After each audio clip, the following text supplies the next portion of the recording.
Police वाले साथियों को भी हम बता रहे हैं कि भाई होमगार्ड आ गया है आपकी नौकरी को छीनने के लिए शुरू में। उसके बाद सभी जो बेल्ट वाली नौकरी है उनकी एक वर्दी हो सकती है। पुलिस वालों को किराए पर देने की प्रक्रिया चल पड़ी है। सीसीटीवी कैमरे से ही सारा काम होने वाला है। आर्टिफिशियल इंटेलिजेंस ही सब करेगी। तो पुलिस को आपकी जरूरत है ही नहीं, या कह लीजिए डिपार्टमेंट को पुलिस कर्मचारियों की जरूरत है ही नहीं अगर तरीके से सोचा जाए तो आप तो वैसे भी मतलब एक तरह से बर्बाद होने ही वाले हैं। तो नौकरियां तो आपकी जाने वाली है।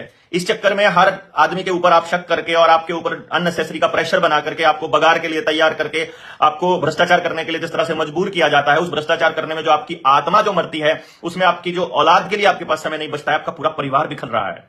तो नौकरी करने वाले लोगों को भी ये सोचना पड़ेगा, पुलिस के लोगों को भी ये सोचना पड़ेगा कि लूट तो उनके साथ भी हो रही है ना, नुकसान तो उनका भी हो रहा है। आप शेयर कर दीजिए वीडियो को जब तक बहुत ज्यादा लोगों तक पहुंचे, ताकि टीचर्स का बहुत बड़ा रोल रहता है समाज में जब योगदान देने की बारी आती है।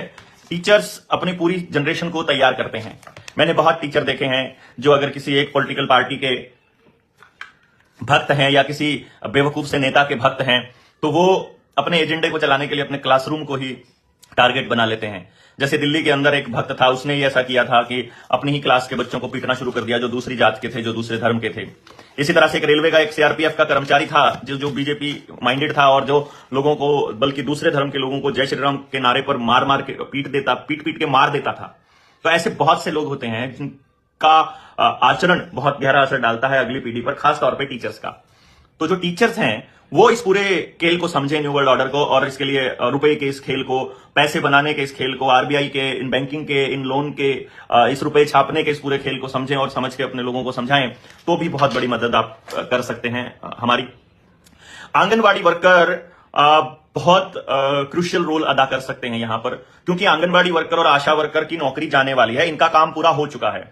आशा वर्कर का काम था, अभी जब तक आशा वर्कर वहीं पर रहेंगी जहां जहां अभी वैक्सीनेशन सेंटर पूरी तरह से नहीं बने हैं, जिनके अभी आधार जो है उनके मेडिकल हेल्थ कार्ड के साथ नहीं जुड़े हैं, जिनके मतलब बच्चों का रिकॉर्ड सारा का सारा ऑनलाइन नहीं हुआ है, डेट ऑफ बर्थ के सर्टिफिकेट्स जिनके नहीं बने हैं, पूरी तरह से ऑनलाइन नहीं चढ़े हैं, केवल तब तक आशा वर्कर्स की जरूरत है। उसके बाद सारे अस्पताल ऑटोमेटेड करने की तैयारी में तो है ही ऑलरेडी, आर्टिफिशियल इंटेलिजेंस का रोल यही रहेगा। और जो आंगनबाड़ी वर्कर है उनकी तो जरूरत इनको है ही नहीं। आप नौकरियां बचाने की लड़ाई लड़ते रहोगे, आपकी जरूरत इनको नहीं है। रोडवेज का भी आपको मालूम है क्या होने वाला है। जो बसें हैं वो चलाएंगे प्राइवेट प्लेयर्स, और जो ट्रैफिक है, जो कम्यूटिंग है, ये अमीर लोगों के लिए होगी। गाड़ियां सिर्फ वो अच्छे वाली होंगी, अमीरों के लिए ही, मतलब जैसे वोल्वो होती है, टाइम से चला करेंगी, ऑनलाइन ही कनेक्टेड रहेंगी।